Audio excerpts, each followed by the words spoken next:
So when you're practicing, it's important to always work off of some sort of musical idea.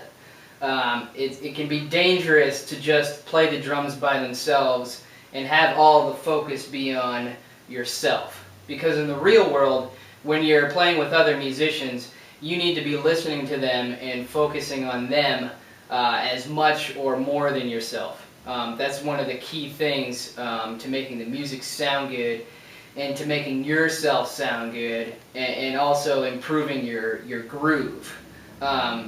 So we don't want to focus on ourselves too much. There's a danger in that.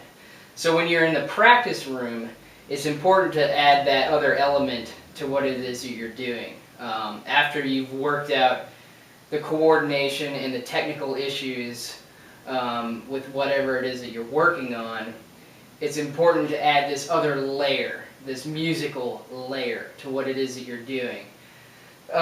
For me, I think the best thing to do is to sing things, singing phrases. A lot of jazz drummers will sing melodies from jazz standards with what they play. And that works great, but a lot of times it doesn't need to be that complicated.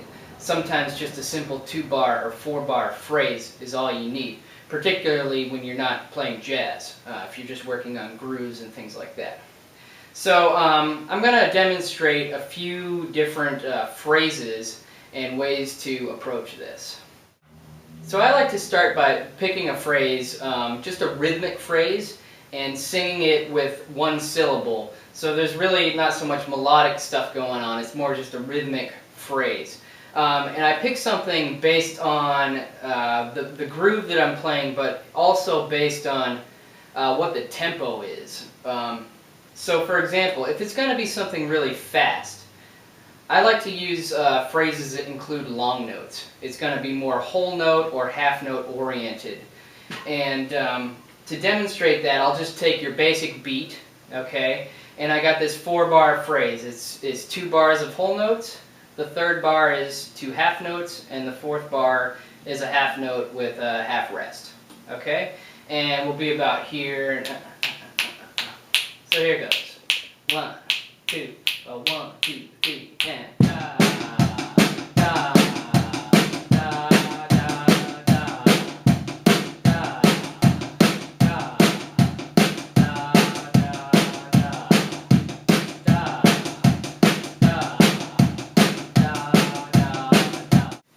So with more medium tempos, with this particular groove, I'm going to choose a phrase that's based around quarter notes and eighth notes.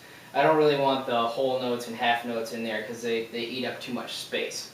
Okay, so I've chosen a 4-bar phrase. It's 2 quarter notes followed by 4 eighth notes.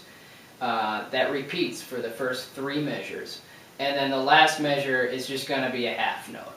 And that kind of wraps my phrase together and gives me a chance to take a breath at the end of the phrase.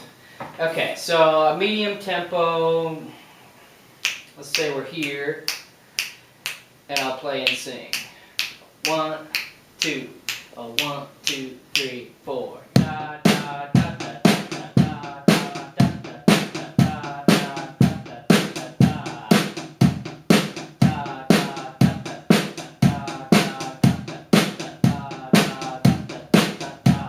Okay, now when the tempo is slow, I'm going to probably choose something that's more 16th note based for this particular groove. Even quarter notes and eighth notes might feel a little bit long, so I want to subdivide with something that's shorter. So I got this 16th note thing. It's just a 2-bar phrase, and it's going to be 4 16th notes, and then 2 eighth notes, 4 16th notes, and then 2 eighth notes. That's the first measure. The second measure, I just got 3 16ths on the downbeats, 1 E and, 2 E and, 3 E and, 4. Quarter note on beat 4. Okay, and that repeats. So for slow, let's see. Let's say we're here. I'll play and sing. 1, 2, 3, 4.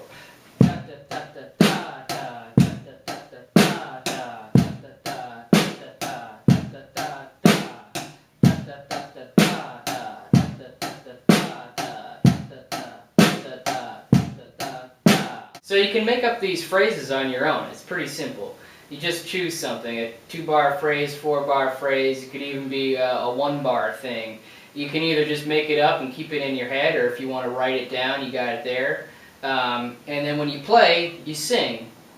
And the singing should be as much or even more of a focus than what it is that you're playing. Pretend it's another musician, okay? And once you're comfortable with the singing, and if it starts to become monotonous, you can actually just keep it in your head. And sometimes it's referred to as internal hearing, okay?